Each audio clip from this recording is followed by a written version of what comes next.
CPM రాష్ట్ర కార్యదర్శిగా John Wesley ఎన్నికయ్యారు. విద్యార్థి దశ నుంచే ఉద్యమాల బాట.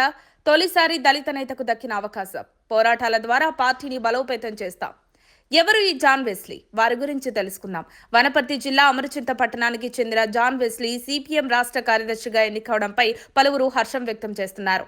ఇప్పుడు రాష్ట్రమంతా వీరి గురించే మాట్లాడుకుంటుంది. స్థానికులైన మోజెస్ బేతమ్మ దంపతులకు 4వ కుమారుడిగా 1965 ఫిబ్రవరి 14న జాన్ వెస్లీ జన్మించారు. వారికి భార్య భారతి, కుమారుడు అంకుష్ ఉన్నారు. 10వ తరగతి వరకు స్థానిక జెడ్పీ పాఠశాలలో, ఇంటర్ ఆత్మకూరులో చదివిన జాన్ వెస్లీ గద్వాలలో డిగ్రీ చదువుతూ ఆర్ఎస్యూలో చేరి విద్యార్థి నాయకుడిగా ఎదిగారు.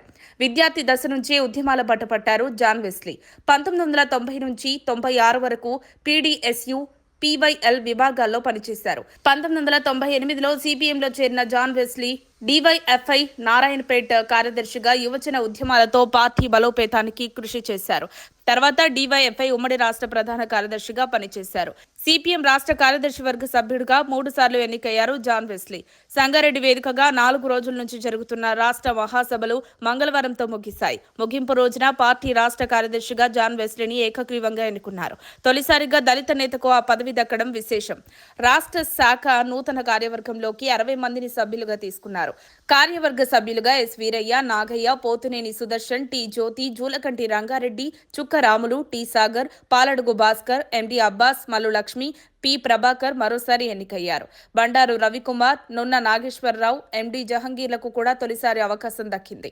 పార్టీ నియమావళిని అనుసరించి 70 సంవత్సరాల వయసు పైబడిన వారిని తప్పించారు. తప్పించిన వారిలో తమ్మినేని వీరభద్రం, సీతారాములు, నరసింగరావు రిలీవ్ అయ్యారు. వయసు రీత్యా తప్పుకున్న వారు సిపిఎం పార్టీకి తమ సేవలను కొనసాగించనున్నారు. ఈ సందర్భంగా సిపిఎం రాష్ట్ర కార్యదర్శి జాన్ వెస్లీ మాట్లాడుతూ వామపక్షాల బలాన్ని ఓట్లు, సీట్లతో పోల్చడం సరికాదు. రైతులు, దళితులు, కూలీలు, మైనార్టీలు, బలహీన వర్గాలు, కార్మికుల హక్కుల కోసం చేస్తున్న పోరాటాలను ఉధృతం చేసి తెలంగాణ రాష్ట్ర వ్యాప్తంగా సిపిఎం పార్టీని విస్తరిస్తాం. రైతులకు కనీస మద్దతు ధర, భూ నిర్వాసితులకు 2013 చట్టం ప్రకారం పరిహారం ఇవ్వాలని మహాసభ తీర్మానం చేసిందని జాన్ వెస్లీ పేర్కొన్నారు. మరిన్ని అప్డేట్స్ కోసం మా కాయ్ టీవీని సబ్స్క్రైబ్ చేసుకోండి. మా వీడియో కనుక మీకు నచ్చినట్లయితే లైక్ చేయండి, షేర్ చేయండి. మీ విలువైన అభిప్రాయాలను కామెంట్ బాక్స్లో తెలియజేయండి.